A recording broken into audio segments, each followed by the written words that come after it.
Hello, hello, hello. Hi, guys, and welcome to another episode of Bent Pages and Bending Bodies. I'm your hostess, Dr. Hannah P. And before we get started on today's very, very special episode, go ahead and follow, subscribe at BPBB Podcast, like Bent Pages, Bending Bodies. You already know. BPBB Podcast. You can find me on Instagram, TikTok, Spotify, YouTube, all of the good things. All right, guys, without further ado, I have a very, very special guest. Guys, I have to read her whole intro because it's just amazing. So today we have Mane. She is a health and mental wellness enthusiast. She obtained her Master's of Science in Occupational Therapy in 2015. And so she is a registered OTRL with her Bachelor's of Science in in psychology, excuse me. So she is a certified mental health first aid in 2019. She started her professional career at Kennedy Krieger Institute in 2010, working in pediatrics with individuals with different abilities. She transitioned to geriatrics in 2015. She's passionate about community building, and she has been in leadership positions in the Cameroon Catholic community in Washington, D.C., or like the DMV area from 2012 to 2022. And recently, she has been elected to serve in a different capacity. She is the owner, guys, the owner of Nannez Wellness LLC, which focuses on occupational function and how fruit and food influences our health and mental wellness. She loves to read, write, and listen. She enjoys spending quality time with family and friends, volunteering to causes that speak to her heart, some of which are the Generosity Global, excuse me, I got that backwards, the International Center for Disability and Rehab, Cameroon, and the African Think Tank. She loves being in spaces that educate, elevate, and empower. And guys, this is the best line. She is a student of life for life. I was like, oh, I love that. So welcome, Mane. Thank you so much for coming to the platform. Thank you for having me. Yes, no problem. How is your evening going so far? It's going well. I'm looking forward to this. So, yeah. Good, good, good. Okay, well, let's just go ahead and jump into it. So Monty, tell us a little bit about your transition from pediatrics to geriatrics. That's a huge shift. Okay. So, when I did my bachelor's in psychology, I was looking for an internship in a psychology-based field, and I came across Kennedy Krieger. And the setting where they had an opening was ABA. I forgot the terminology. So it addresses behavioral Yeah, like dysfunction an in kids analytical with, behavioralist. Yeah. yes. Hmm. So, while working there, the population wasn't really, I didn't find a connection because I'm fascinated about the brain and the mind, but I did not find a lifelong connection to the pediatric population because I felt like growing up with my nieces, my cousins, and cousins, not to downplay the population, but it did not feel like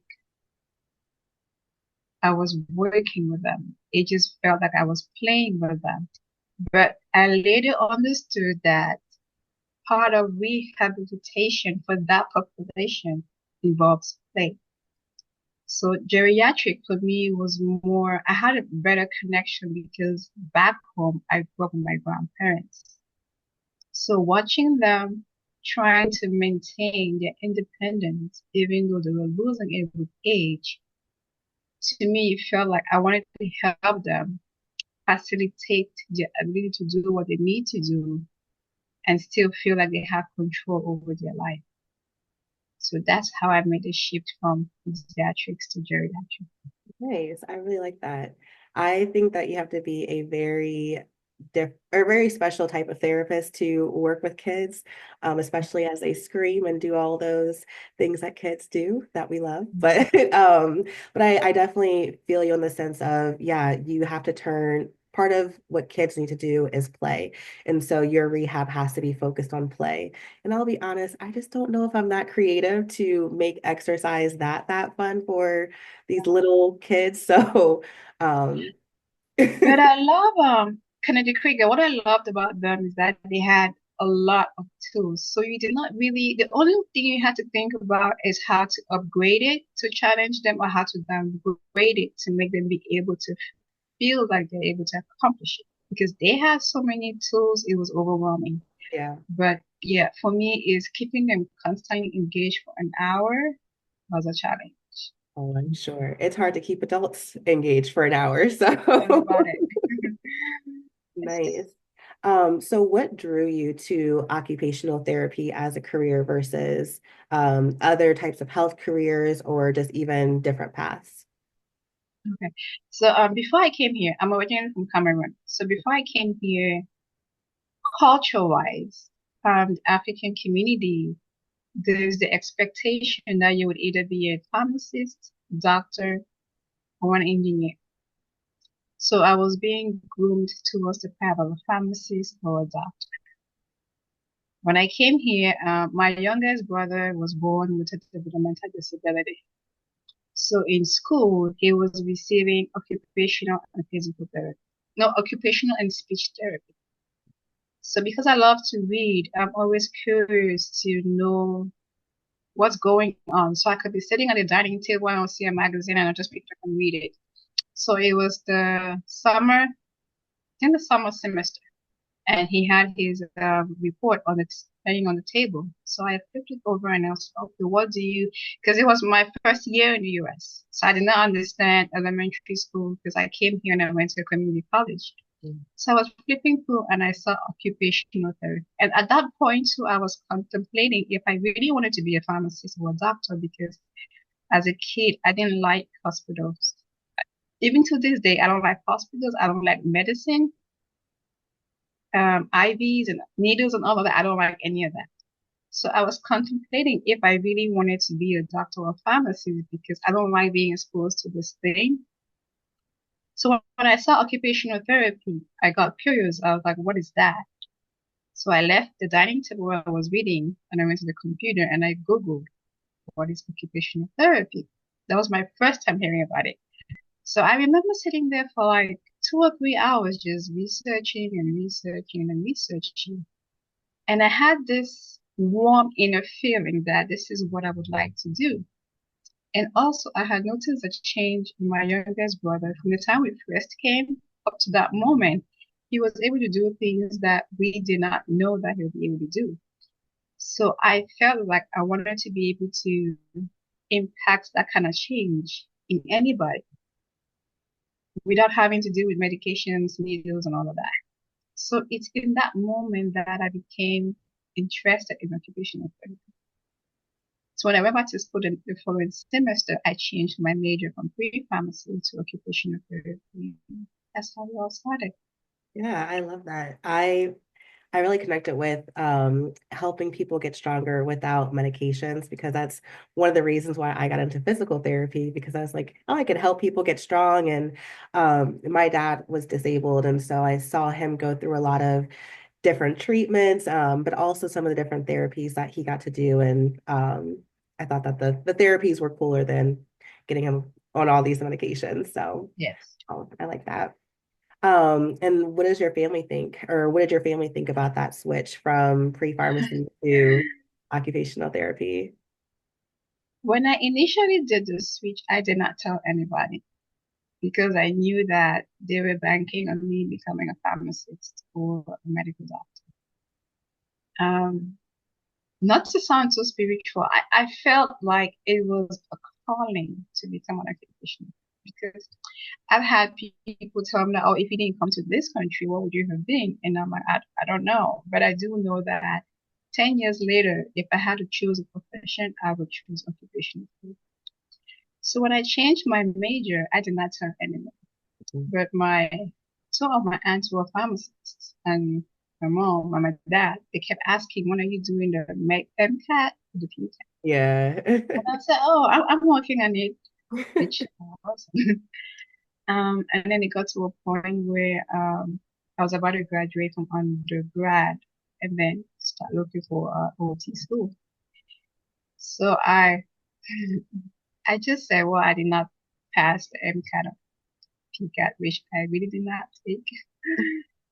And it was a hard time for them to accept it, partly because they did not understand what occupational therapy was. And I did not have enough knowledge to explain to them what it was. All I said is that it's in the healthcare field, and I would help people like my youngest brother to be able to do life in spite of their limitations. And it still did not settle well with them. But at this point, it was more your choice, your consequences. So when I graduated from undergrad with psychology instead of OT because there was a mix up in my transferring from the community college to the undergrad. So I had to do the undergrad and then apply to the master's. But when I transferred there, my goal was to go into the combined bachelor's and master's program.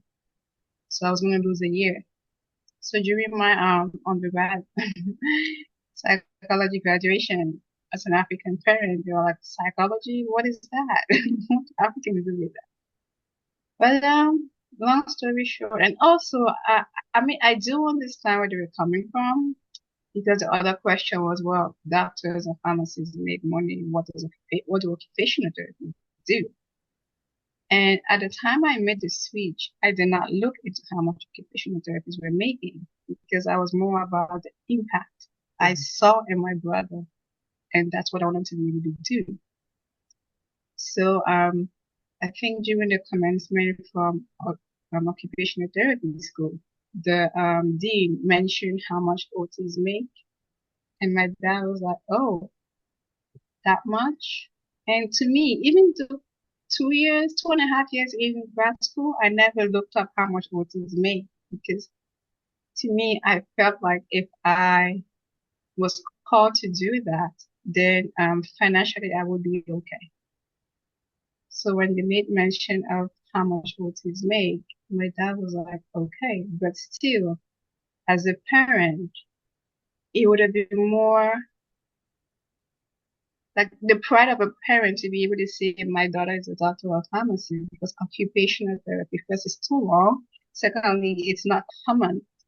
But 10 years later, it's now beginning to sink in that given what my family has been through, like my dad was recently diagnosed with cancer, and for him to see how involved I was in it, even though I wasn't a pharmacist or a medical doctor, it's only now making sense 10 years later. So I that's why I say if I would had to do it all over again, I would do OT.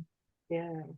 Do you feel like now that your family knows more about your profession, do they come with all these questions or aches and pains or, hey, about this? Yes, they do come to me, but they still have that question of you're not a doctor, so how you know all of this? And then it's almost like I have to prove myself with research because I love research. Like when anybody asks me how you know this, I'm like, do you want to read the research or you want me to give you the summary? So yeah, that's how I was able to pivot into health and wellness with occupational therapy because the research is out there. So even if you don't believe me as an OT and you want to read the research, I'll give you the research. So So this is kind of jumping ahead a little bit, but have you ever thought of doing the doctorate program, like the pathway, or are you just kind of done with school? mhm. um, I feel like the doctorate would not really give me any additional I don't think in so. OT. Yeah. I see how it's beneficial in the PT part, but in OT, for me personally, I'm not discouraging anybody who wants to do it. But because of the direction, I have kind of pivoted into health and wellness. If anything, I would do a doctorate in integrative health. Okay. Yeah. and merge it with occupational therapy. Yeah. Yeah, the doctorate in OT has never really. I'm like, you have 10 years of experience. Like, you know what I mean? I like a doctorate would be great, but Yeah, for a new grad for sure, but you can't really beat 10 years of experience coming fresh out of school. So, 10 years versus someone with a DOT, it's like, so. yeah. And I kind of heard that from some other individuals too, a couple who have had their OT license for a while now. They're like, nope, I would not go back and just to get the extra letters for that. Even those who have OT as a bachelor's level who were grandfathered into the master's level, most of them say they will not go back to get even the master's, Oh, let really? alone the doctorate. So Yeah. it's I think it depends on what you want to get into. If you want to get into teaching, Hmm. then yes, a doctorate would be Beneficial, for sure. better. Yeah. Do you feel like your psychology background has helped you in occupational therapy and wellness? Yes, a whole lot, a whole lot. Um, I remember in undergrad when I was doing, no, in community college when I was doing my, what do you call those courses, electives. Mhm. And then I had psychology 101. Prior to that, I had been curious about the brain because, like I said, my youngest brother was born with intellectual, he was diagnosed with intellectual disability. So his brain development was kind of slower. So as a kid growing up with him, he also spoke late. So a lot of his communication was me having to observe his body language and figure out what was going on. So when I found out about psychology and how the brain and the mind works, it got me more curious. Initially, I wanted to become a brain surgeon. Mhm. But like I said, I don't like hospitals. I don't like cutting. I don't like blood. Yeah. So I figured, what profession can I do that still involves the mind and the brain without having to hurt anybody? And somehow occupational therapy clicked. Yeah. Yeah. So let's talk a little bit more about your patient population. We know that they're a little bit older, but do they have any specific diagnoses that you tend to work with more, or are they just geriatric? I'm not trying to say just geriatric, but It's been a wide range.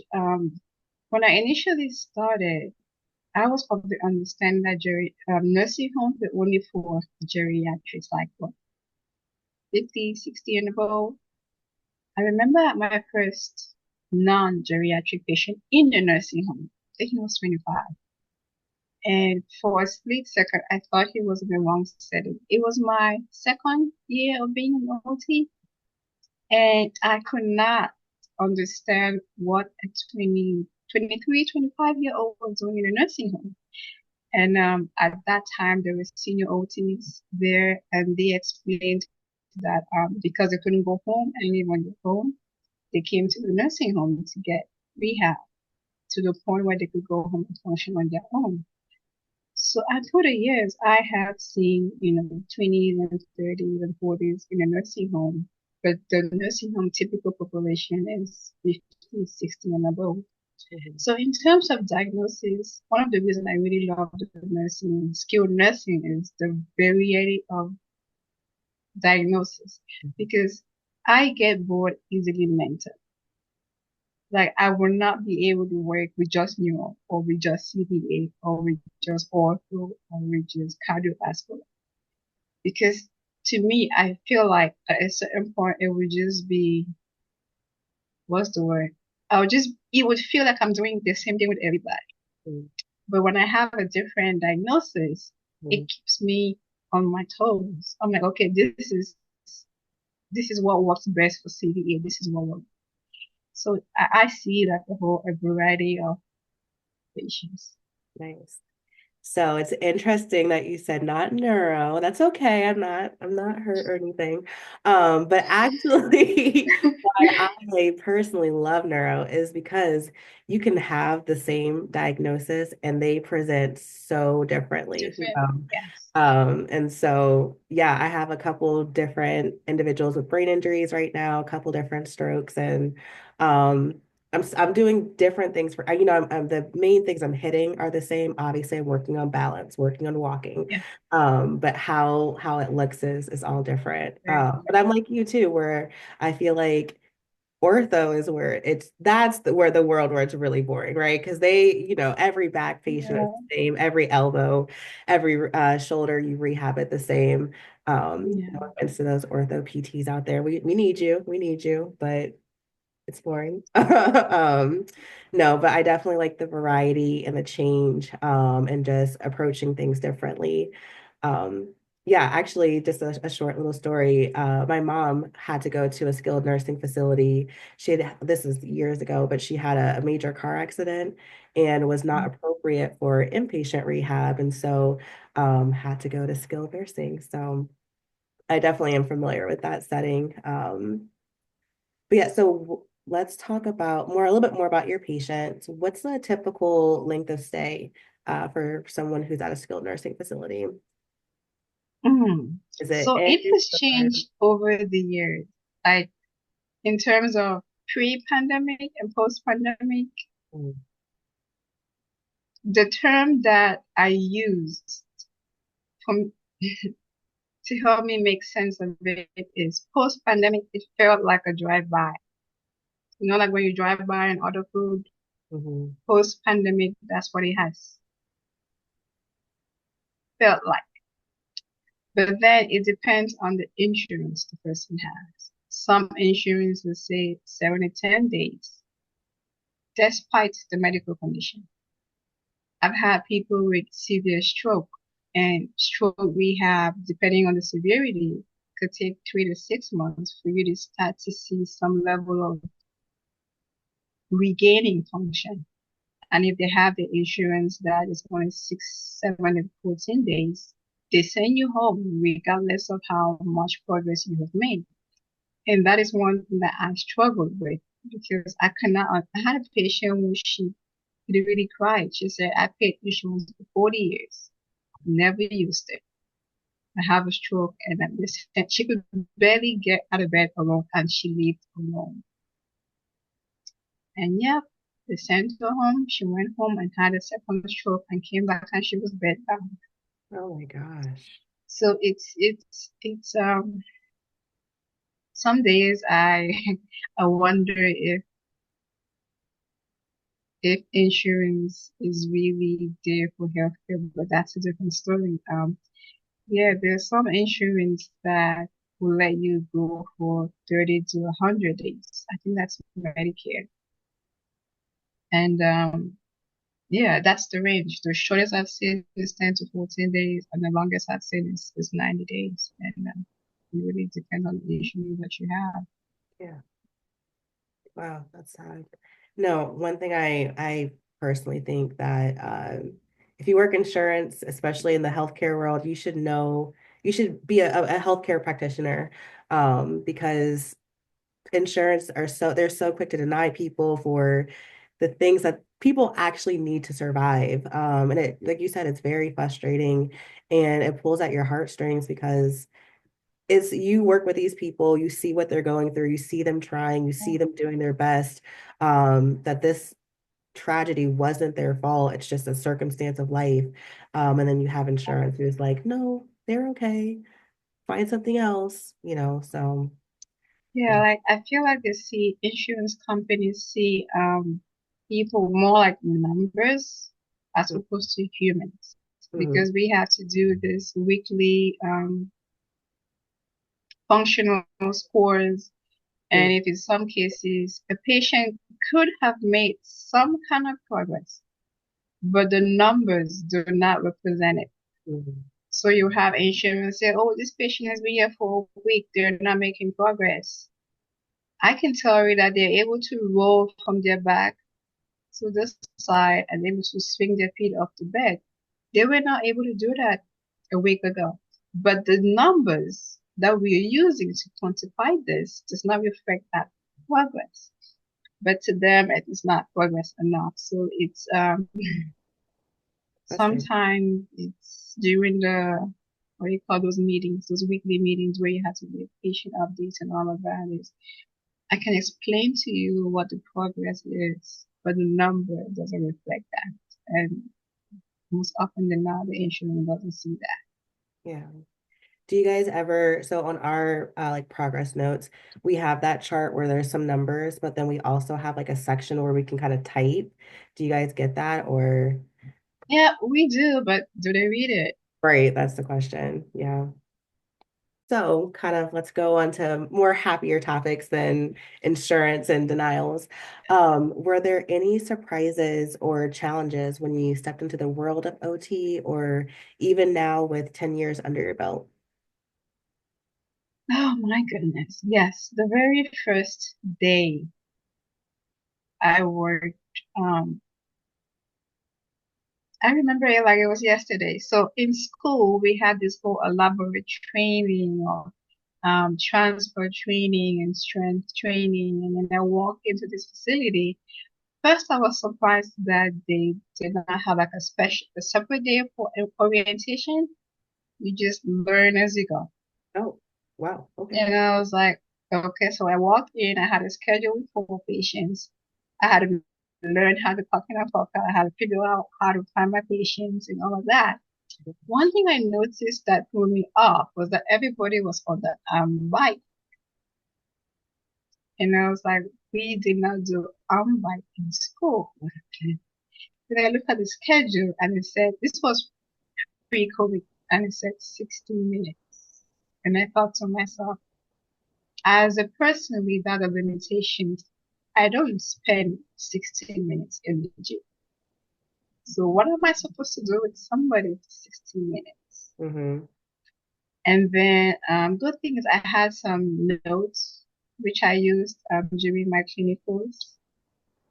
And I was like, okay, so occupation. So it would start from getting out of bed and all of that, all of that. By the time I got home on the first day, I had a headache because I was constantly thinking like, oh my goodness, I hope I don't take an awful patient and do what is, yeah, all of that. But by day three, I felt more at ease because I said to myself, I don't have to put everybody on bike unless they need it. So I was beginning to figure out what the individual needed. But I also understood why, um, the arm bike was a thing.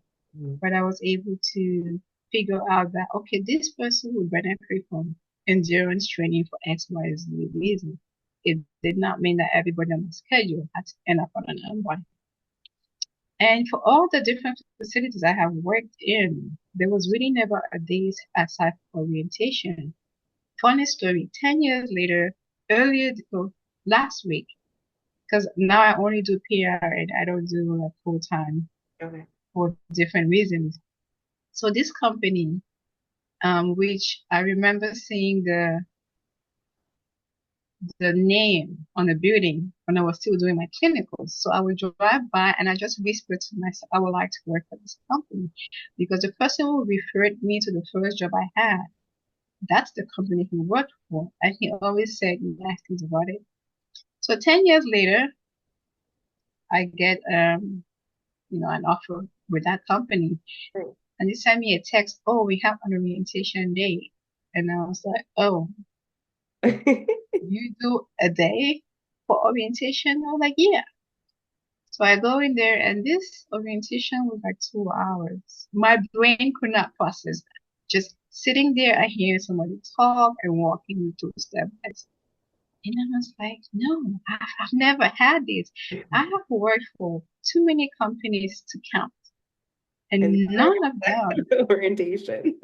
yes, you just go in there, they give you a schedule, and if there's somebody there, they will tell you where to find your patients, how to find them, yeah. And it's funny to see that there's still some companies who care enough to walk the new employees through, through the process of orientation. That's so like baffling because the two facilities that I've been at, they both had orientation days. Wow. Yeah. Yeah. Yeah. Hopefully it's a new standard going out I there. hope because just pulling a new grad into like figuring it out, it's not because I remember three I interviewed three different companies. The first one, the regional hired me because I did my clinical with that same company at a different facility. But the other two companies, the first company I interviewed for, there was no full-time OT on site, so they could not take me as a new student. But the DOR said she would have me as a PRN if I could work in a different building that had a full-time OT to work with, too, which I completely get. I had another DOR tell me that, oh, you're a new student, you have no skills. In my head, I was like, how am I supposed to have skills? They can't really hire. So it's. Well, I'm hoping that 10 years later things have changed. But Yeah. back then it It's wasn't hard to get a job actually. Like I said, I got my license. So I took the board December 20 what 14. It came out. I went on to Indeed. I dropped my application. As soon as I hit send, within 2 hours I got emails. And yeah, of all the jobs I've ever applied to, I have had a response by the end of that same day. oh my gosh. Which I think that is a blessing. Yeah, it is. I haven't had to quote unquote struggle. Even when I moved from working full time to PRN, I contemplated it, but I come to a point where I felt like I have this thing of when I have a deeper inner knowing, inner feeling of something, in as much as it may be scary, if I find a peace in making that pivot, it has always worked out. Not to say that it's been easy, but it's been challenging enough that it has helped me grow as an individual and as a professional. I love that. Yes. Nice. But within the same day, whew, Yeah, girl, within the same day. I wish those were the days now. Oh no. No, I love I my mean, job, but I feel like it still is, but the challenge is how much they are off yeah. because I feel like now they are downplaying our skills Hmm. in terms of how much they are offering. And what I have learned through the years is if you can vouch for your skills, you can respectfully ask for what you think you deserve.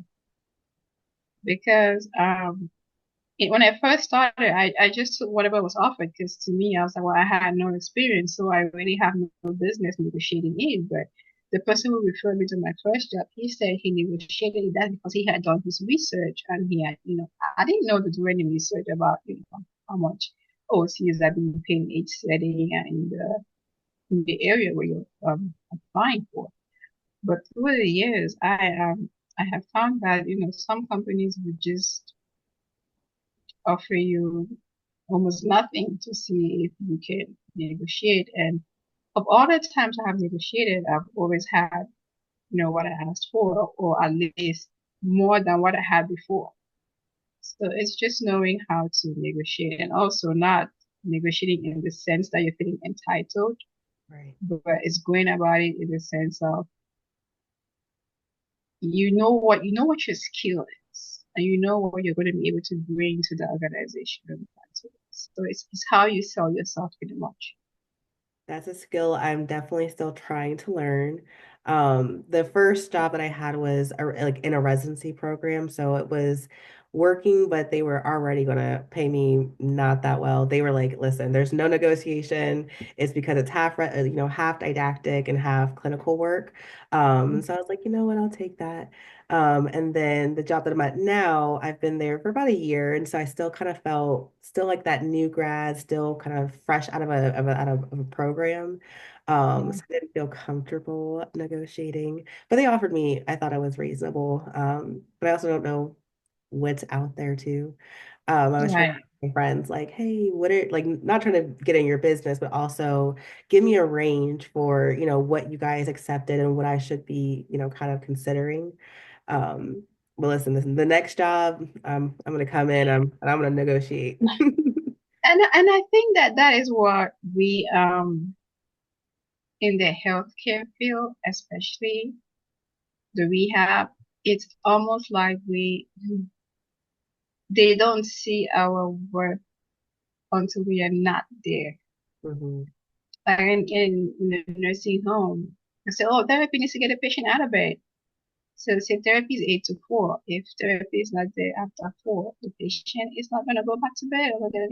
So that's how our role in health, tends to. But then it could also be seen as minimizing that, oh, all they do is get people in and out of bed.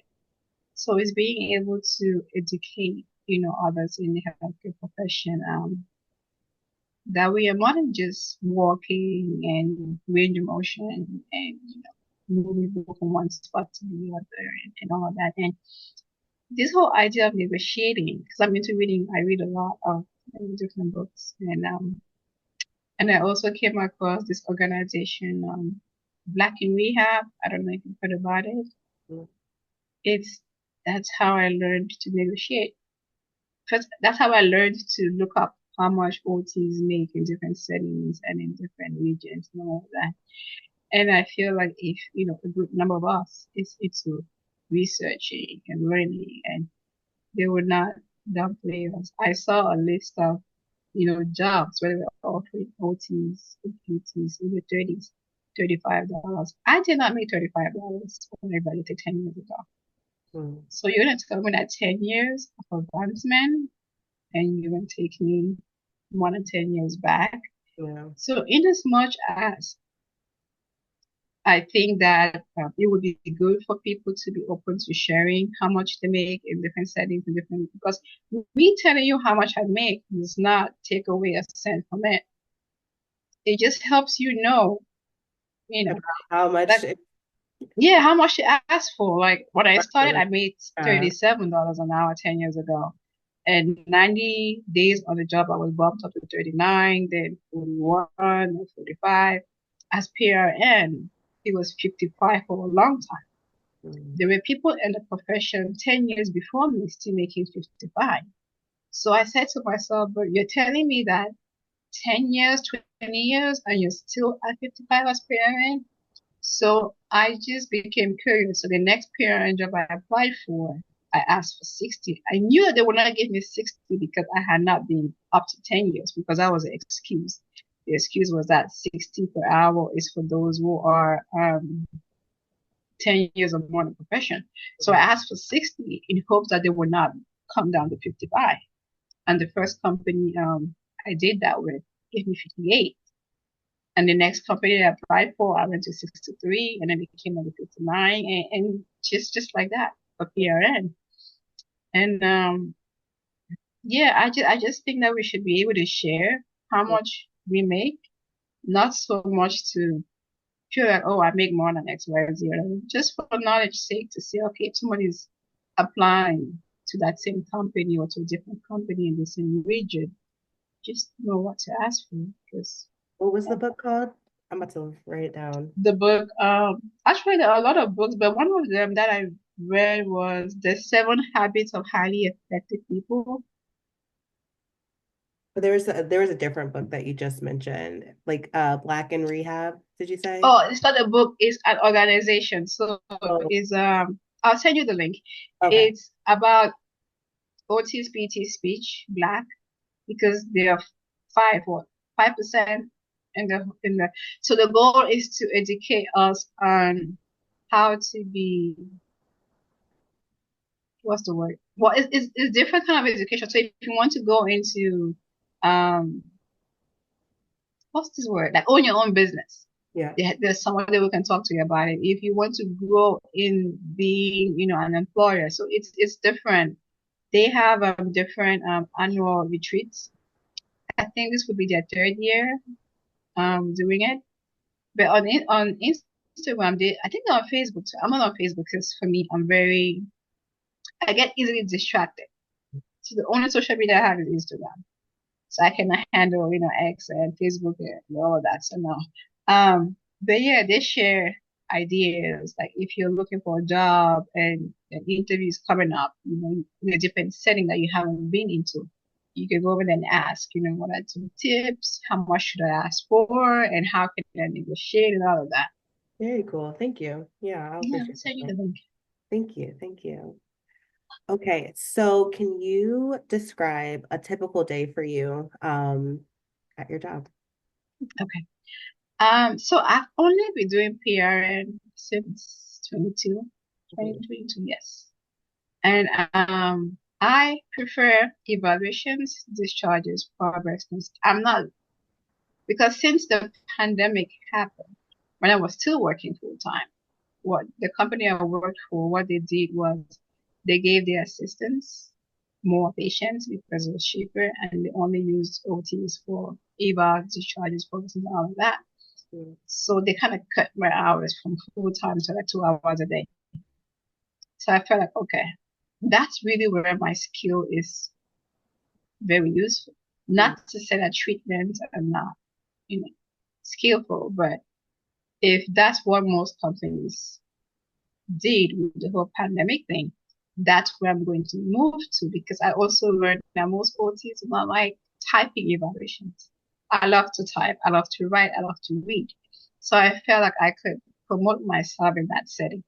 So most of the companies I work for, I usually tell the DORs that I don't mind all the evals or so my typical day is mostly evaluations, you know, progress notes, research, and discharges. And so I will go in, create my schedule, figure out all the patient, figure out what we're working on. So if it's a research or a progress note, I would go through the previous notes to see what they've been working on, what their goals are, and usually I would ask the patient, do you know what your goals are? They'll say yes. I'll say, do you feel like you're making progress with your goals? Depending on what they say, I would say, okay, what would you like to keep working on? That way, when I do the recertification, I can update the goals or I can add the goal if it's not there. Because I really love patient-centered. Because as an OT, yes, we may think that you need to put on your shoes, get dressed, shower, which is a daily activity. But some of them may want to be able to cook. Some may want to be able to sign a check or so yes, I would address those daily activities, but I would ask them, what do you want to be able to do before you leave from here? And then I'll be able to read that, into the paperwork. You are a strong, strong person because, oh my gosh, I feel like evals, progress notes, and discharges are usually the longest parts of They documentation. are, And they like are. every time I have an eval, I'm like, you know what? Can I just do this tomorrow? I can do all my other notes. Can I just write up the eval tomorrow because I Yeah. just know it's going to take some brain power. It's going to take a little bit of extra Yes, yes, time. And like you said, because it's patient centered, right? I'm not just trying to have generic goals. Obviously, right. there's going to be, a transfer goal and a walking goal. But I also want to have a goal that the patient themselves really wants to hit. And sometimes making that into a smart and measurable and timely goal. It's like, Oh my God, tell you me know, about it. so I have people who have fallen off ladders and they're like, yep, I want to get on a ladder. And I'm like, am I really going to make this a goal? Hmm. So It also depends on how you word it. So if they want to get on a ladder, so you're thinking balance and strength, right? right, So you're going to say patient needs to improve strength in order to be able to. Now, right, they may or may not be able to do a ladder before they leave from there, but at least they'll improve the strength and improve their balance. And right. whatever they do with that, it's a different That's on story. it. No, I So, actually yeah, have gotten on ladders with people. No, I didn't get on it, but they were luckily high functioning enough where we started with a baby ladder. We worked our way up, but yeah, no, but just you're a strong person for those evals and Yes. the discharges, especially because with progress notes too. So progress notes and discharge also to me what I feel like makes it take long is because you have to go back and do the research of okay, when was the last time, what were those last numbers, and then Yeah. discharge, comparing it all the way back to evaluation. I just feel like it's a lot of back and forth with my notes. I just like to, this is the session, here's how we Yeah. progress, boom. And I think that I also like it because it's less human interactions. If I have an eval, that's like a 60 to 90 uh, minutes. mm, Now, if I have treatments, because the way treatments have gotten since pandemic, it's like 15, 20, 25 minutes. And oh, there are some schedules that are as long as 19 patients a day. Uh, 19, that is exactly why I quit working full time because 9. Oh, no, yes, no, no, no, no, no, no, no, no, no. I worked so pre-pandemic, the schedules were maximum 6 patients. Uh, Each patient was an hour. no. Six, maximum seven, 7 hours, 30 minutes break, which is not really a break because for other companies I worked for, they called it a working break, meaning that during your break, you're eating Got and typing your yeah. notes. There was not really a break for you to just sit there and enjoy your food. No. So pandemic hit and then treatment minutes went from it used to be like 60, 75, 90. Like there were patients who could barely open their eyes and you had a 90 minutes on the schedule because it was a raw level. And I remember those days where I would have to explain what occupational therapy really is. Like I remember having to ask my DOR that as an individual, would you spend an hour and a half in the gym? Maybe, maybe not. So this is a 90-year-old patient who can barely feed themselves. Are you telling me that I have to work on feeding? Like, is that even realistic? No. I had a lot of such struggles. And then pandemic hit, PDPM came in, treatment went from 60, 90 to 15 minutes. So I remember this company, yeah, this company I was working for, so they lost their contract. The new company came in. And like I said, I've always had this deep feeling of something is not right. So they asked me if I wanted to move on full time with this new company or just do PRN. So I had been doing PRN with this company for a different building. And I had seen how their schedules and I was like, nah, this is the job is already stressful, especially if you're giving it your best. Most days I would get off work with a headache because of typing and transferring and all this movement. But I would wake up the next day and look forward to going to work because I loved what I was doing. But six, seven, eight patient was it. More than eight was asking for so much. Yeah. So when the new company asked, are you going to be moving on with us full time? I said, let me think about it. But I knew that I wasn't going to. I just didn't want to say it. So I was like, I'm going to draft an email. I said, thank you for the offer, but I'm going to remain PRN. The next day I showed up to work. I had 16 patients of 15 minutes each in a building that has dialysis. Most dialysis patients were like in the morning. When they get out of dialysis, They're they done. do not want to be Yeah. bothered. So I remember the days where it was Monday, Tuesday, Wednesday. By Wednesday, I had a migraine. I don't get sick. I may have like a light headache. It could be dehydration. It could be tiredness. I'll go home and go to sleep. The next day, I'll be good to go. So for three days in a row, I had 16 patients each. And I knew that this is not how I wanted to. I wasn't ready to retire. I knew that this is not how I want to continue working. Wednesday, I went home, drank some water, took a nap. I still had a headache. No, at that point, it felt like a migraine. I have never had a migraine in my life. So I sent a message to the DOR that I wasn't feeling well. I wouldn't be able Actually, it was a regional because the DOR had sent a message to the regional that I'm not feeling well. I won't be able to make it.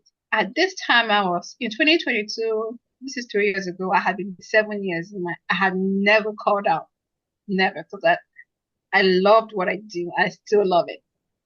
So when I sent this message, I was hoping for something like, "Oh, I'm sorry you feel sick, feel better." See, the reply was, "Oh, that is disappointing." I read the message. I was still in bed, read the message, flipped my phone. I went back to sleep.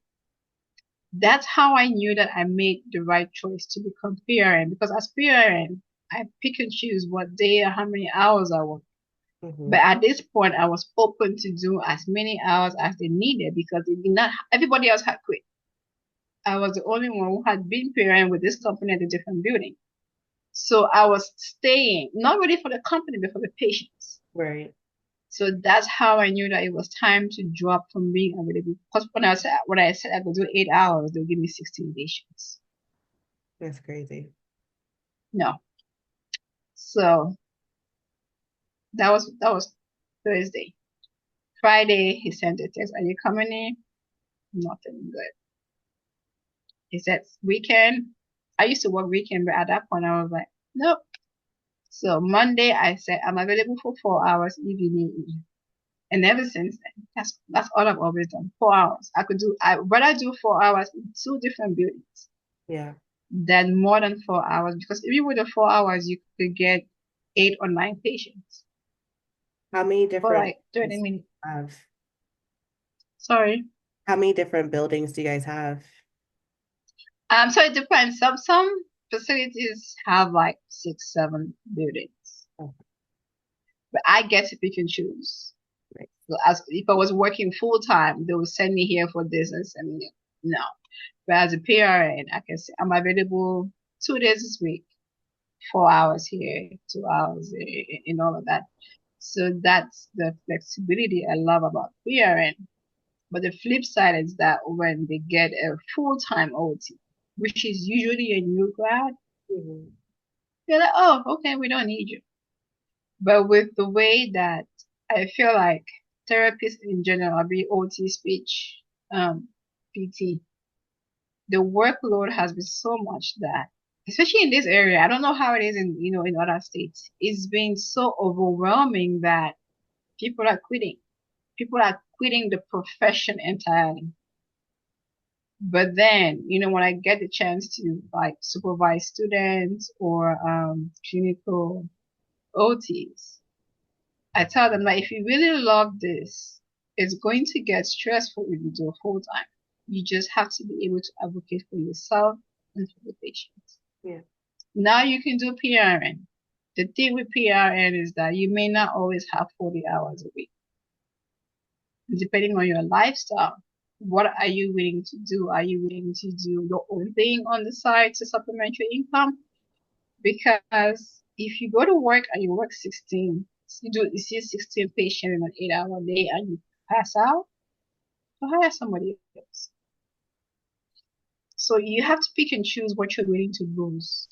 Mhm. You have to. Yeah. So Yeah. even at your PRN now, are sessions still 15 minutes or long? They're just 15 minutes? So like not for all the patients. Some Yeah. patients, if they need to be seen within a certain time frame, like when I go to buildings that have full-time therapists, I would overhear them saying, "Oh, this is stressful." Like sometimes I would literally count how many. Sometimes it's so long that you have to scroll up to. Yeah, the most I have counted so far is 22 patients in a day for a full-time staff. Oh no. And for me, by the fourth patient, my brain is shot. Yeah, I'm like you're definitely doing the same things because there's no way you're remembering what you did with 22 people. Exactly. There's no And then way. you have to document that. No. No, no, no. So that's why people get burnt out and they leave the profession entirely. But if we learn how to advocate for ourselves, I mean, it will come with some pushback and all of that. But like I said, if you go to work and you pass out, Don't hire somebody else. Yeah, they sure will. It's funny that you said that your evals and your progress notes and discharges, those are when you get to spend the most times with patients. And in my facility, it's actually kind of the flip. So a lot of our evals are only 30 minutes. Mhm. Um, I know, right? It's like it almost feels like we can't even really do like outcome measures or anything that insurance is really looking for, right? It's just kind of like get their history, a quick couple measurements, try to quickly assess their balance. Um, but then we do get 30 to hour sessions usually. So if someone Wow. can tolerate the full hour, then yep, I'll sign them up to have full hour sessions. But if they can't tolerate it, then they at least get 30 minutes, but they'll get it 30 minutes twice a day. So Oh, get the full hour sometime. But well, that is good because I feel like as clinicians, we should be able to determine how long a patient should get therapy. mhm. Because if you're gonna schedule me 15 minutes for somebody who has a stroke, that's them just rolling in the bed. I was like, yeah, what are you even doing in 15 minutes? That's me getting my patient up and ready, like getting them That's down to you the figuring out where the patient is. Because sometimes the patient is not in the room. They might have for an appointment, especially if you're seeing that patient for the first time. Say, okay, I did the evaluation on Monday. Then on Tuesday, a assistant therapist has to see that patient. You have to read through that patient's chart, figure out the patient's room, figure out a lot of things. There goes your 15 minutes. So what are you going to bill for? Yeah. Chart review? Right. So yeah, I do feel like we need to determine, they should give us a range. Say, okay, you can only see a patient, you can't see a patient for more than an hour. I go over to this patient, but like, okay, let's work. If you get to the 30 minutes, let me do the 30 minutes. If you get to the hour, that's the maximum you can get. But to just bunch up of people for like 15 minutes here, 20, 25, just because they need to be seen. Mm, You're not really working yeah. on anything.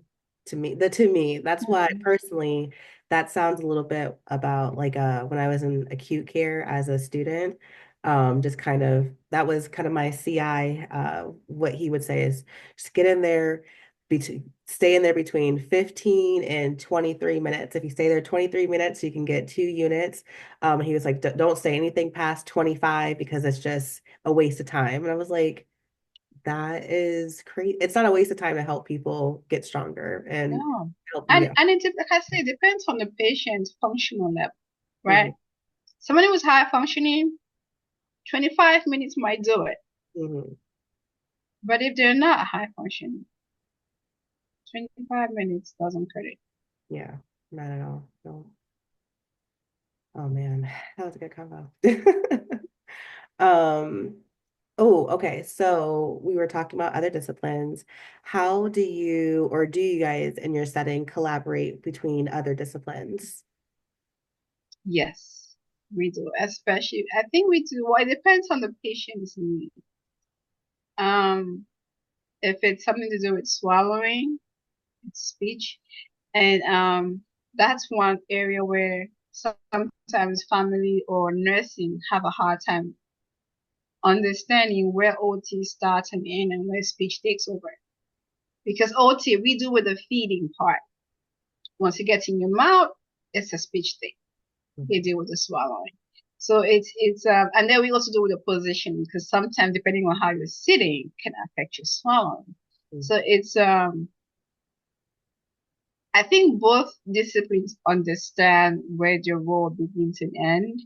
But when sometimes you have like a family member sitting there and then you're trying to explain to them that this is what OT addresses and this is what speech addresses. Sometimes you can see that they really don't get it, but mhm, they're just like, okay.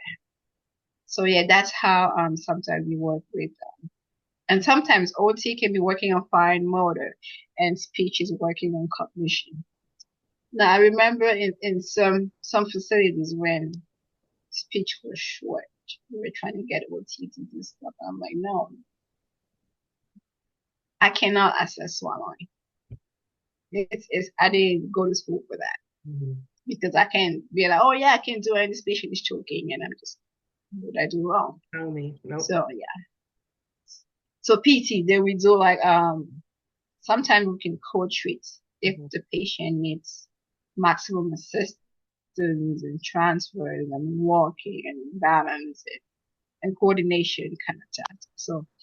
Um, so in that sense, now sometimes there is like a co-treat where we are both working on balance, but we're working on balance for different things, balance to be able to walk or balance to be able to do toileting and hygiene.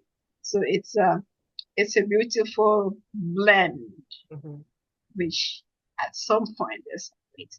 And that's also hard for some family members, some nurses to understand. They're like, oh, all you guys do is move patients and do range of motion. And I'm like, well, on the outside, that's what it looks like. But a lot of assessing happens mentally in the clinician's head that, yeah, I may tell you to do range of motion, but I'm looking at how high or are you compensating when you're doing range of motion? There's a lot of things that's going on that I really cannot explain, but I know what I'm looking for or what the speech is looking for and PT is looking for when they are asking for a patient to do something. Yeah. I really enjoy OT PT coach reads. I actually just had one today. I just think, like you said, it's a good way to have a beautiful lens or a beautiful blend of the two lenses. So today's coach read, we were working with an individual with a spinal cord injury. And so my portion of it was more the slide board transfer over to bed, and how he was going to get his legs into bed while managing them himself. And then once he got into a long sitting position, OT stepped in and was helping with, threading and putting socks on and putting Yeah, socks and shoes on and all that kind of stuff. So just a really, really cool outlook. And just there were different things where as he was kind of leaning over, I was like, well, what if you did it this way? Just to kind of help with your balance. And yeah, just having two sets of skilled eyes, I think is so good. And then yeah, you're talking about range of motion. I just had a coach read last week where I was working with OT and PT. We were helping one of my individuals with a stroke get on the floor, and he has one hemiparetic arm. So OT was really making sure that the arm was in a good position, especially because he also has pain from it, limited range of yeah, motion in the wrist and his shoulder. So different positions trying to get on hands and knees was a bit difficult, obviously. But I appreciated OT being able to take care of his arm. That way I could yeah, help with his hips and make sure that his balance was centered. Um, yeah, because we, at my facility, we have aides. So I don't know if you guys have those. yeah. But yeah, so they're non-skilled folks, just there to help us out where we need, and no shade to them at all. They do great and they are huge helps. But there is definitely a difference between non-skilled and skilled. And so just have, And, and and that's the thing that I kind of struggle with post-pandemic because pre-pandemic we used to call them techs. We have techs. They would help with transporting the patient in the wheelchair. So if nursing got them in the chair, they would bring the patient to the gym. We would work for them and then put them back in the chair and they would take them back.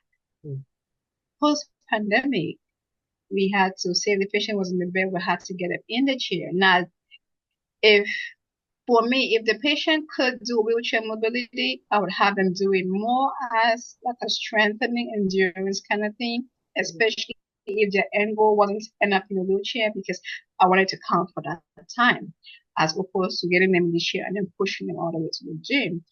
But now post pandemic, most buildings don't have an aid or tech. And yeah, the challenge was real. But yeah, it's a beautiful blend when working with the other discipline because it's like, okay, this is what I'm gonna facilitate. And Mhm. then the other person's gonna facilitate. And then it's like a good swing.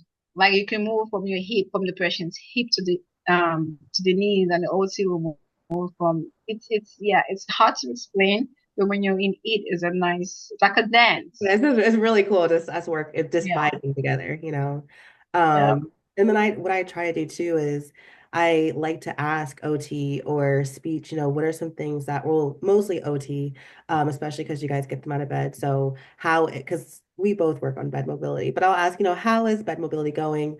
Because most times I see the patient already in their wheelchair brought down to the gym. So I don't get to see them rolling around in bed like I did on day one. So it's really nice when OTs are like, yeah, no, we're still struggling and we can kind of work on that in the gym. Or sometimes, I'll ask speech like, hey, what are some things that you guys are working on? And try to incorporate that into our session. So if they're working on memory, hey guys, let's go do a scavenger hunt where, we've walked around the building before, let's go find these certain locations. Or I have people name stuff a lot, which surprisingly will really affect their balance. So they're so focused on just walking straight that I'm like, name a place that starts with an M. And then all of a sudden I see they're like weeble wobbling and running into Yeah, walls. And I'm like, whoa. So yeah, it's just I love the brain. Like you said, the brain is so cool and just how yes, we as humans develop and function, especially when an area goes wrong and just how that works. It's an amazing thing. it is. It's so It crazy. is. I think that the more that I've learned about the brain and health and been in the healthcare world, I think that my personal faith has gotten stronger because I'm like, this all just, it can't be right. It's just too precise. And it's too on point. Yes, it Uh, is. It is. it's great. So, what are some kind of unique things or unique skill sets that you think an OT should have before, and or are there any unique skill sets that someone should have before becoming an OT? Um, First I would say have a keen eye on observation because sometimes, like because I've done so many evaluations over the years to the point that I could ask a question, but I'm really looking for something else. Now, Mm, off the top of my head, I really can't think of it. But and the funny thing is that sometimes it translates to out of work. For example, I can ask a patient, "How old are you?" They will tell me, and I say, "What year were you born in?" Now, if they gave me the correct year, they would correlate with the age, mm, and that's a memory. So you tend to some skills are good to have in the beginning, which is observation, and then some skills you develop over the years. Like for example, I can say, "Oh, can you raise your hand up so I can see, your range of motion?" And they're like, "Oh no, it hurts." And I'll say, "Can you comb your hair?" I'm like, oh yeah. Range of motion. Another thing I have learned is say if they live alone and then they have cabinets and I'll ask, oh, can you reach the cabinet in your kitchen? And they're like, no. And I've actually observed this throughout the years with the older population. Something about a balloon, it excites them.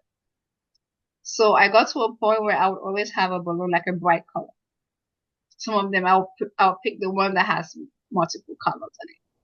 And they say, oh no, my shoulder hurts. I say, okay, can you catch this balloon for me? And they go flying. So there goes my range of motion and balance assessment and all of that. So but I did not know that right out of grad school. No. But I had to figure out a way to assess certain things in a non-traditional way, which remind me, I recently had a new OT. And, she was watching me do evaluations because in school it was textbook way to say, Mhm, oh, range of motion, can you raise your hands and all of that. But I was able to show her that certain patient population, especially those with early dementia, they don't want to do anything. mhm. But then if you can find something exciting for them to do, for you to assess strength, range of motion, flexibility, balance, and all of that. They'll be locked in. Yeah.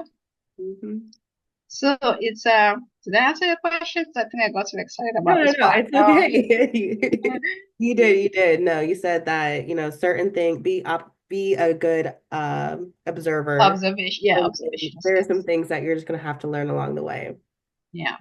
We have balloons at my facility too, because everybody loves balloons. We play Yes. volleyball with them. We have a beach Hmm. ball as well for those who can a little bit Yeah. more advanced.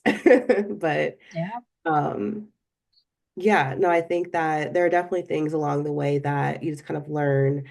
You're talking about, maybe I can't get them to follow my command in raising their arm, but let's do it in a functional way. And we in the PT world do the same thing, especially with our individuals with brain injuries who can't follow commands or don't understand what we're asking. It's hard to say like lift up your leg and then hold it there. Don't let me push you down. They don't understand what you're asking. And so, yeah, sometimes I just have to do it functionally. Can you do a bridge? Okay, there's some glute strength. Can you Yeah. stand up? Can you walk sideways? There's different things in a functional way just to kind of see, okay, not, and I would say not formally assessed, but functionally Yeah. they're able to do, XYZ things. So, Yes. um, yeah, I think like you and like we already talked about, just also kind of you were into psychology, so already kind of having a knack for being inquisitive and wanting to observe and wanting to know the why behind things, I think is a good skill to have. I don't think everyone has to have it to succeed in this, but I think that is a great skill to have coming into this health field. And then Yeah. also you mentioned that you are a people person and that not a people person, but you grew up with your grandparents and seeing how they struggled as they got older and wanting to be a force to help them. I think that um, a lot of us healthcare professionals, we have somebody in our lives or even ourselves that maybe we saw go through rehab or we went through rehab and saw the difference that it made in people's lives. I think I've just heard that that's my own personal story, and I've heard that of others. So I think it's just a common theme for us, just Yeah. And I think that if you can relate to it personally, then it's going to not make it easy, but worth it. mhm, Because I've had challenging patients, and sometimes I look at it from the perspective of what they're going through, as opposed to them just not wanting to work with me. mhm, Because for me, in every patient, I either see my youngest brother or one of my grandparents. mhm, So that's how I approach it. And maybe for somebody who doesn't have that personal experience, can shadow someone, can go to different settings and see. Because an OT in a school setting is very different from an OT in school nursing, because I did school in undergrad as part of the program. And I knew that that wasn't going to be for school setting, no because man. I'm a bit of an empath, and I could easily pick up on people's emotional challenge. And yeah, I just knew that school setting wasn't going to do it. So yeah, in undergrad, I did school setting as part of the school program. I did physical disability, a mental disability, and what was the other one? Assisted living. Mm, When I walked into an assisted living, I felt like I was home. And that's how I knew that skill nursing, assisted living, independent living, community, and all that. That's how I knew that it was going to be home for me. And like I said, probably because I grew up with my grandparents. So, yeah. Do mm, you foresee yourself changing locations and then or like settings, I should say, in the near future, or think you're going to be in a SNF for a while? yeah, I think this is it for me. I'll be in it for. I do love research, and the only setting that really is into research is mostly like peds or hospitals Yeah, or hospital. that. Mhm, And I have worked in a transitional care unit, which is the bridge between inpatient and either nursing home or outpatient. And that one is not too intense. Another reason I love Smith is because you have time with the patients. Mhm. Acute is like one, God. 2, 3 days maximum, and that's it. So for me, I felt like it was enough time to develop a connection with the patient to at Yeah. least, Mhm. yeah. So if anything down the road, because I really want to get into research, I don't know if it's in the process of the research or the outcome part of the research, but somehow, somewhat, um, but for now, I think I am stuck in the geriatric population. Yeah, nothing wrong with that. Nothing wrong, especially because that sounds like it's your passion and you have to do what you love, right? Yeah. So speaking of, those heartwarming things, can you share one of your favorite patient stories or just a really good moment when you just felt like you really made a difference in what you do? Hmm. Let me see. Okay. So there was a lady. She was an avid. She used to run 35 miles a day for most of her life. And then she had a great aneurysm or stroke, one of them. Her brain was swelling in her brain, in her head. So they had to cut her for. So Mhm. by the time she came to a nursing home, she wasn't. You could see the body, but she wasn't there. She could not. She could not identify anything. One of the basic evaluations that I learned in OT school was to give the patient the what is massive seizure. She would give them a toothbrush or a hairbrush and see what they do with it. So I handed her a hairbrush and she wanted to brush her teeth.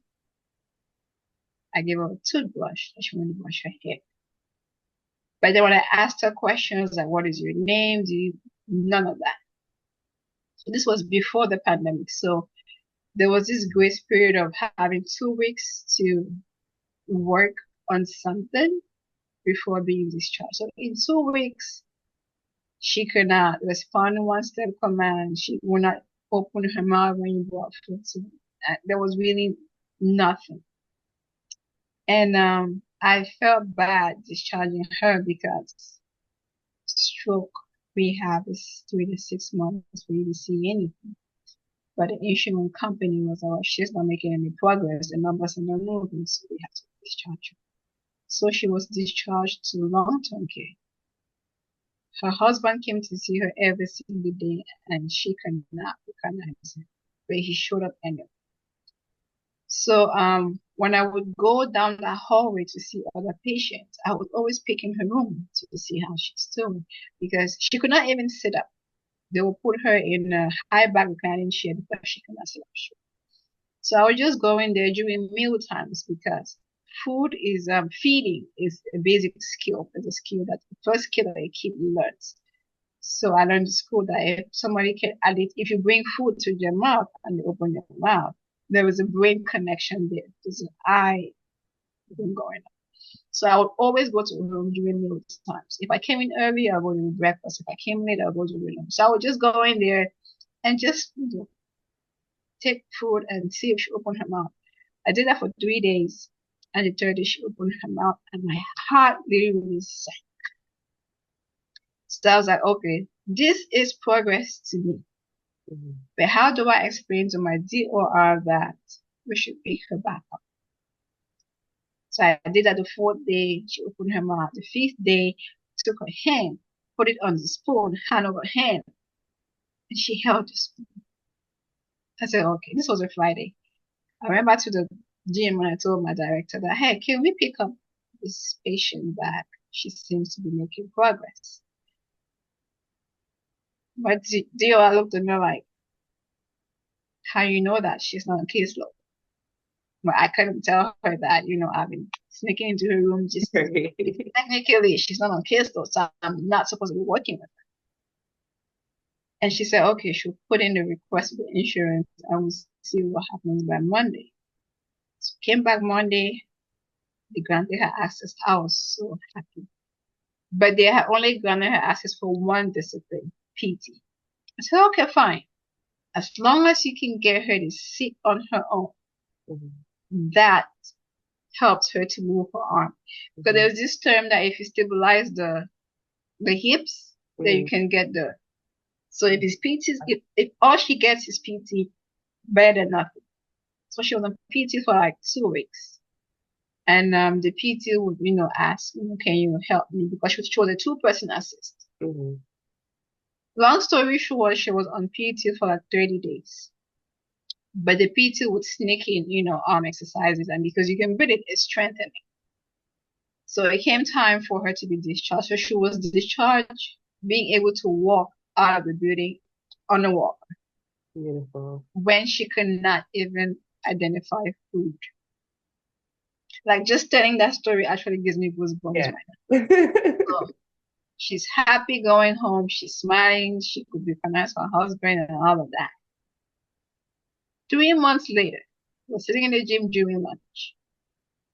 You, the patients, when they go, some will come back and be like, hi, please give it. So she comes in heels, Ah, no walker, girl. no cane. So she comes in and she's like, hi.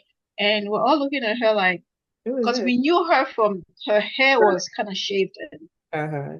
And we're all looking at her. We didn't know she was a family member trying to find out information about the patient and all of that. And she said, you guys don't remember me? And we were all like, when she flipped her hair, The way you I guys was probably fighting back screamed. tears. I literally fought back tears. So I went from looking at her hair to seeing her in heels. Mhm. And I was like, no way. She was like, yes way, you gave me a shot. The fact that she even remembered that Mhm. is the most heartwarming thing. Like just thinking about this is like pre-pandemic, over 5 years ago. And it still feels like it happened yesterday. She said, yep. And one thing that I think helped her recover was the fact she was kind of like an active person Mhm. prior. One thing I also struggled with trying to understand was that she was healthy. She worked out every day. She ate right. Why did she even have a stroke to start with? But looking back, I think that her lifestyle prior and somebody giving her a chance helped her recover to the way that she got to. Because imagine that, she was discharged and that was it. Now, I don't know if she would have been able to recover like this, but she was still within that 3 to 6 weeks stroke rehab window. Yes. And every time that I have a stroke patient, I always, it's like her face would just flash. And I'm like, if she could get it, somebody else has a shot. That's Mhm. amazing. No, you literally impacted her recovery because Yeah. had you not gone in there and checked on her, who's to say anybody else would have done that? Who's to say anyone would have fought for Mhm. her to be there and to receive at least one discipline? That's amazing. Yeah. That's really Yeah. amazing. I got goosebumps from that story too. Mhm. I just think that, the things that we do, are just very, very powerful things. And another reason why I personally love working in the neuro world, because yeah, we see that where someone gets to us day one, and like you said, they kind of look like they're not really there, not really responsive, or maybe can't even talk at the time. And then spend a couple of months with us kicking your butt and trying to encourage you, and can walk out, maybe not the level that you wanted to, but come back and see us when you're doing even better. It's amazing. I had a guy. Another another story that just came to mind, which gave me even more goosebumps. This person was much younger. She was in her 20s actually, 26. She just had a baby and then she had a stroke. Oof. And that one literally took my heart out. And I'm like, why? But yeah, like she had a fighting spirit. Like her balance was so off that she could barely even roll in bed. But every day I would go down there and ask her, can you roll in bed? She would say yes. So she had the willpower. Hmm. She went from being able to go, and she couldn't sit at your bed. Like she would sit up and she'll be all over the place. So we worked on all of that. And then I worked with wheelchair mobility, more for the coordination and endurance and the strength, but not for her to end up in a wheelchair, but because that whole thing was strengthening. So I saw her on a Friday. We had got to a point where um, she could sit by herself, but she had to hold onto the bed because she didn't have the balance. And her husband and sister used to come in. So I would, because therapy would be like 30 minutes, I'll tell them what they can work with her that is safe, that they didn't have to transfer her or move or anything like that. So I came back on Monday. I'm like, you ready? She was like, yeah. I said, okay, let's sit up. The way that she sat up, I was like, no way. She had the brightest smile on her face. Like I was so teary, I had to excuse myself. I went out and I came back and I said, okay, let's get in the chair.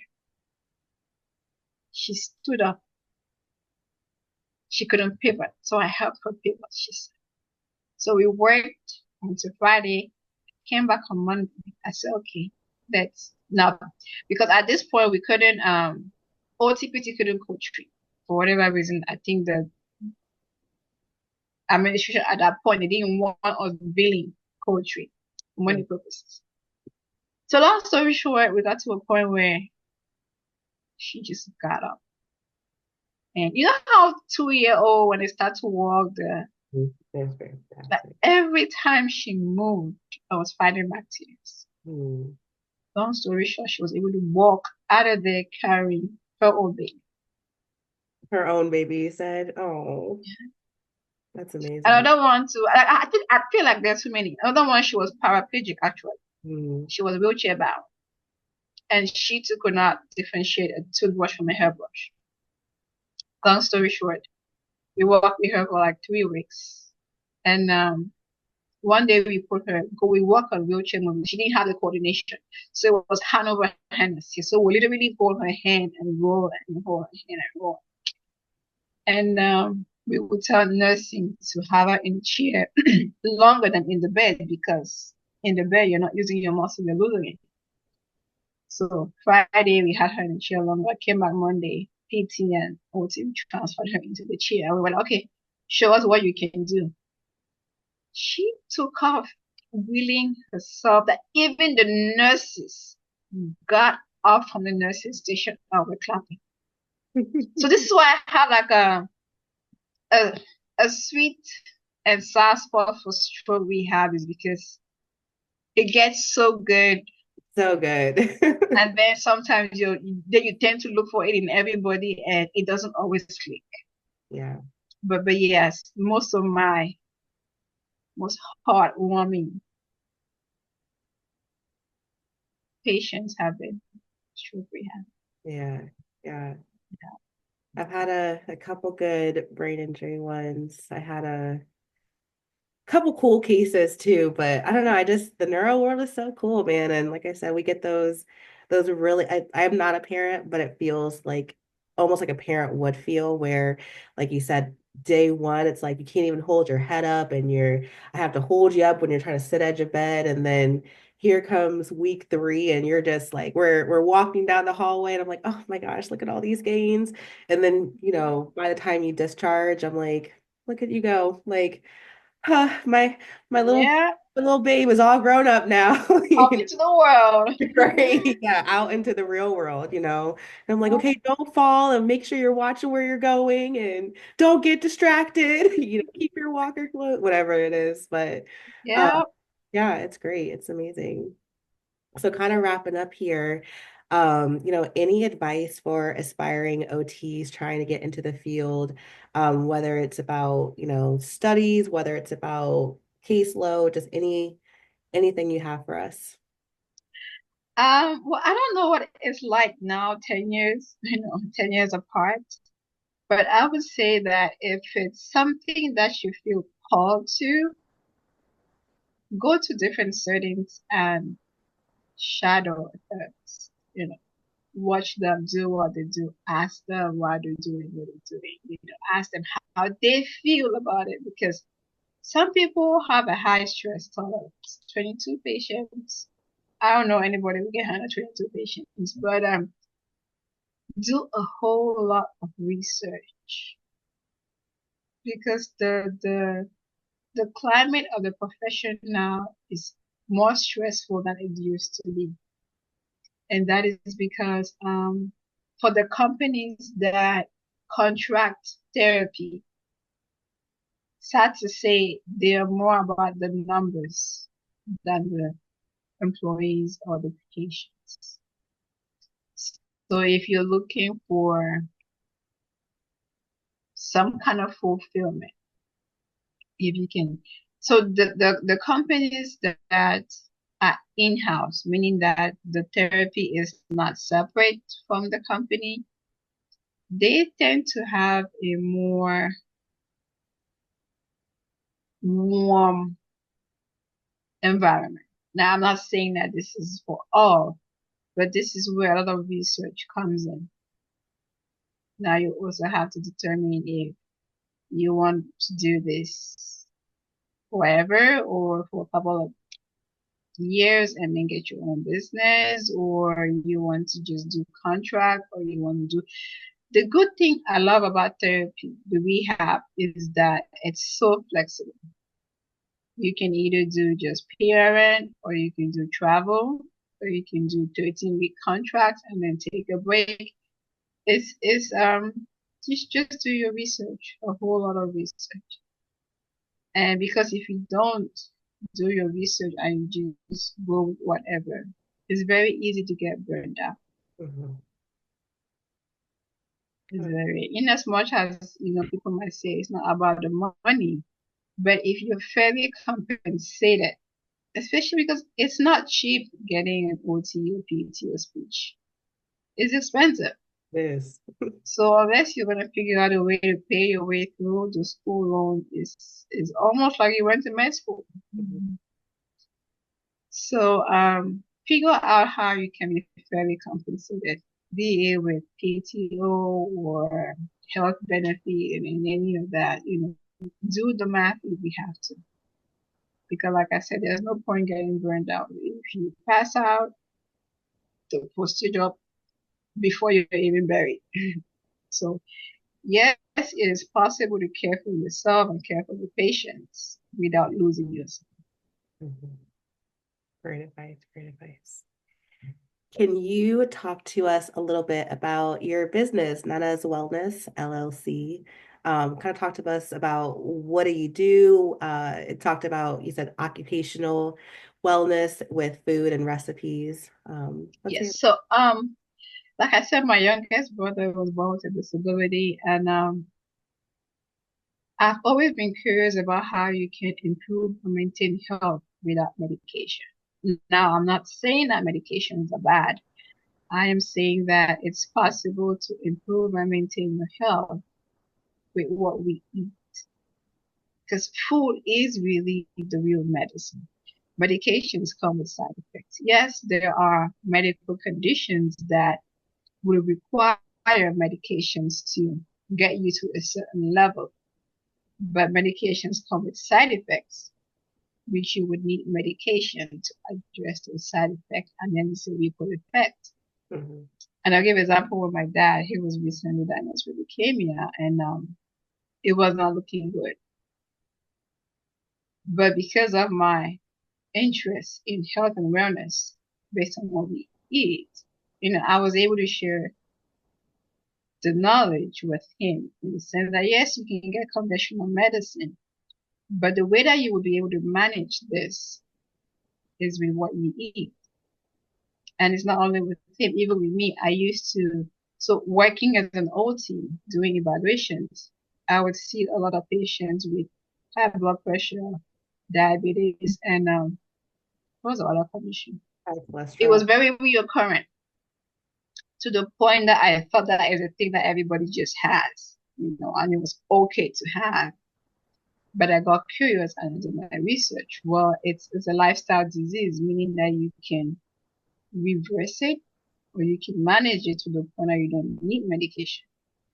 Now, I've also been very into my own health and wellness. I do a annual physical every year because I want to know what my numbers look like. So at some point in grad school, because it was stressful, I was on the pre-diabetic range and working in this field and seeing how when it gets to diabetes, all the other conditions that come with it, with kidney failure, possibly amputation, losing your vision, too many of that. So I said, okay, I cannot be trying to rehabilitate my patients when I am on this range heading in that direction. So I had to figure out how to reverse pre-diabetes. This was 2018. Yeah, and it was lifestyle changes, moving better, eating more whole foods as opposed to processed foods, just making that simple change. And in the 90 days, I was able to reverse pre-diabetes. And yes, it's possible to, even if you are diagnosed with type 2, but there's pre-diabetes before diabetes, even if you're diagnosed with type 2, it's a lifestyle condition. You can reverse it. And it's a lot of, you know, chronic meta, what do they call those conditions?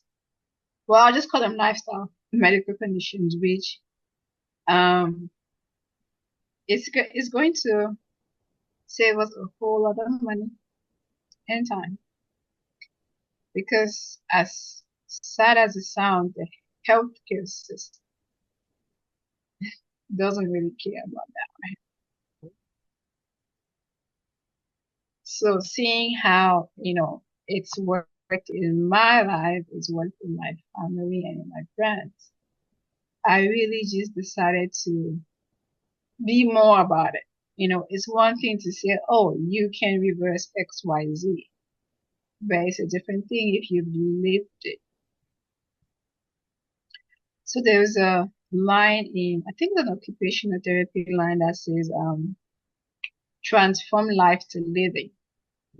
So it's one thing to just exist, but it's a completely different thing to live or to be alive while living. Because there are people living with conditions that they struggle with, chronic pain and discomfort and all of that. And just by decreasing sugar in your diet, it make a whole lot of difference. Yeah. Even in mental health conditions like depression, anxiety, and all of that is all tied to the food. There is a quote that we as humans are high functioning plants. Sometimes we just need to go outside and sit in the sun Yeah. and Yeah. inhale some clean air and it will feel better. Mm-hmm. So there's a lot of natural, simple things that we can do to maintain. Yes, nobody lives forever, Mm-hmm. but while you're alive, you want to be able to do the things that you want to do on a daily basis without feeling like you're being restricted. So that's really what got me into.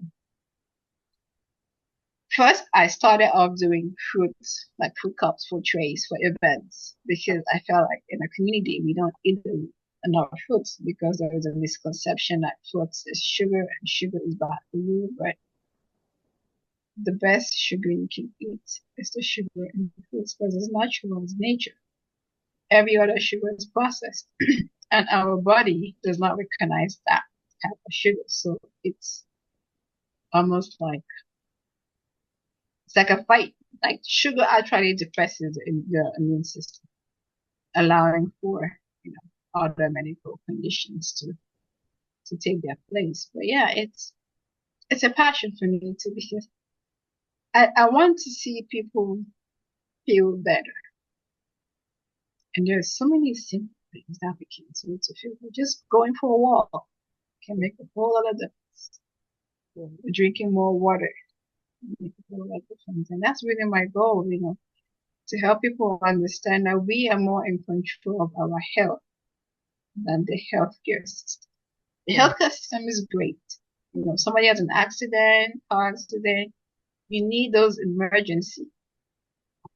But what can we do before that? Or like not and not in emergency situations, but what can we do as preventative measures before we end up, in worse conditions? Like the first patient I shared about, she was on not really an athlete, but she worked out every day and she ate right. Yes, she suffered a stroke, but that prior lifestyle helped in her recovery because somebody else may have had that kind of stroke, And what but did not have that lifestyle. The recovery would be so different. Mhm. Yeah. So you mentioned that you made fruit cups as how you started with. Now, kind of what does the business entail? So it's more about education. So I Okay. want to go into educating people on lifestyle change. Yes, I still make the fruit cups and the fruit trays for events because I would love for people to eat more fruits. I would love for the whole what's the word? Is it stereotype? No. The whole miseducation on the fact that fruits are bad for you because they're sweet. That I would keep going for that sake. But my overall goal is to educate people that just because you have diabetes doesn't mean it's a life sentence or high blood pressure or arthritis or whatever it is. So where can we find out some more education? Do you have like an Instagram page or a website where we can follow? So yes, I do have an Instagram page. I'm working on setting up the website, which AK had me wanting to do like years ago, but I'm not a tech person, so I was always pushing it to the side. But yes, I'm working on getting my website launching hopefully by March this year. But yes, I do have an Instagram, which I barely just started. Like I said, I'm not a social media person, but I have to in order to be able to get this information out there. So the social media is Nannez Fruit Delight because I started off making fruits. But I'll be changing that to Nannez Wellness because I want to talk more about wellness than just fruits. I will put both handles in the comment section so that way they can follow.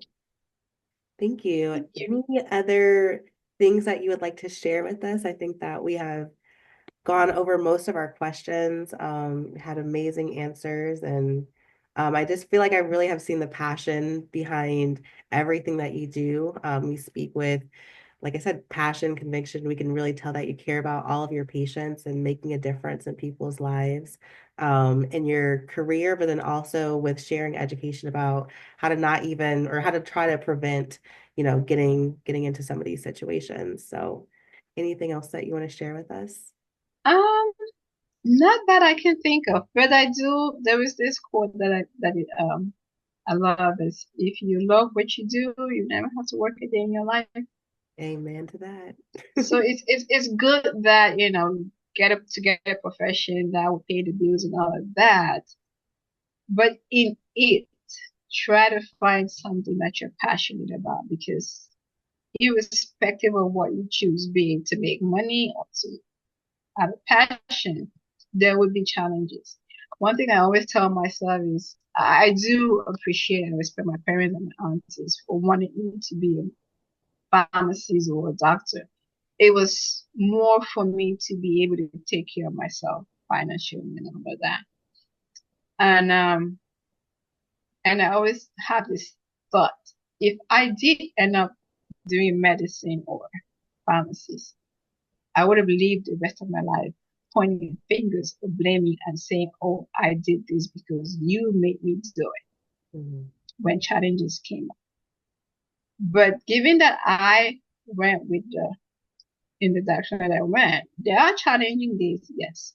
But I would go to sleep, wake up the next day, I'm ready to fight again because I love what I do. So irrespective of what anyone chooses to do, be it PTOT speech or none of the above, just find a passion in it because it's possible to make money from your passion. And it could be a career or a profession or your own business. Thank you. Thank you so, so much for sharing your story.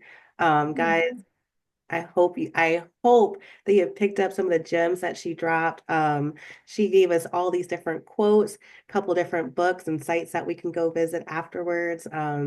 This was an amazing, amazing interview. I just thank you so much. I felt like it was really enlightening and just a dope conversation. I just appreciate you for coming on. So thank My you. pleasure, and thank you for having me. No problem. Guys, I think we are out for the night. Again, go follow at BPBB Podcast, like Bent Pages, Bending Bodies Podcast. This was Mane, OTRL. And yeah, we're out of here. Bye, guys.